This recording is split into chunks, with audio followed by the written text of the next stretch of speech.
మండల ప్రజలందరికీ కూడా విజ్ఞప్తి, అందరూ దయచేసి మీరు ద్విచక్ర వాహనాలు ప్రయాణించేటప్పుడు తప్పనిసరిగా హెల్మెట్లు ధరించండి.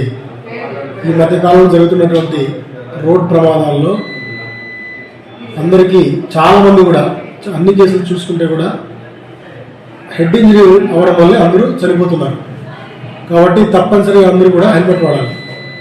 హెల్మెట్ వాడటం వల్ల హెడ్ ఇంజరీ అవ్వదు.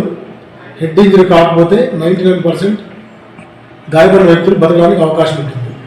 కాబట్టి ప్రతి ఒక్కరు కూడా హెల్మెట్ తప్పనిసరిగా ధరించాలి. అలాగే హెల్మెట్ లేకుండా ప్రయాణిస్తే వారికి ₹1030 ₹1035 ఫైన్ కట్టాల్సి వస్తుంది. కాబట్టి ఆ డబ్బు కట్టే కంటే కూడా మీరు దయచేసి ఒక హెల్మెట్ కొనుక్కొని హెల్మెట్తో ప్రయాణిస్తే మీరు చాలా రక్షణగా ఉంటారు. అలాగే మీకు ఎలాంటి ప్రమాదం జరగకుండా మీరు సురక్షితంగా ఇంటికి చేస్తే మీ కుటుంబ సభ్యులందరూ కూడా చాలా సంతోషంగా ఉంటారు.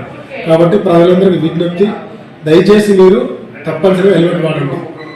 అలాగే చాలామంది తల్లిదండ్రులు మైనర్స్కి అంటే 18 సంవత్సరాలు వయసు లేనటువంటి వాళ్ళకి మీరు బండిని ఇస్తున్నారు నడపడానికి.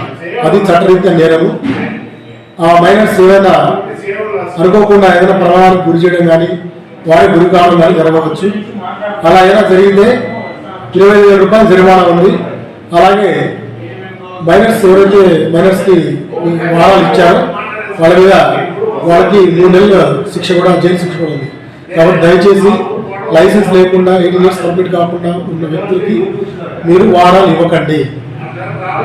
తర్వాత ఇప్పుడు రాబోయే కాలం మనకు ఎగ్జామ్స్ తొందరలోనే 10th క్లాస్ ఇంటర్కి ఎగ్జామ్స్ ఉన్నాయి. కాబట్టి పిల్లల్ని ఒక కంట పని పెడుతూ సెల్ ఫోన్స్కి దూరంగా, సోషల్ మీడియాకి దూరంగా ఉంచి వాళ్ళు సమయానంతా కూడా పరీక్షల మీద వాళ్ళ ప్రిపరేషన్ దృష్టి కేంద్రీకరించే విధంగా మీరు శ్రద్ధ తీసుకోవాలి. వాళ్ళకి కావాల్సిన అరేంజ్మెంట్స్ కానీ సేవలు కానీ మీరు అన్ని అందించి వాళ్ళకి మంచి మార్క్స్ వచ్చేట్టుగా మీరందరూ కోఆపరేట్ చేసి వాళ్ళ భవిష్యత్తుకి మంచి పునాది చేయాలని చెప్పి అందరికీ విజ్ఞప్తి చేస్తున్నాను. Thank you.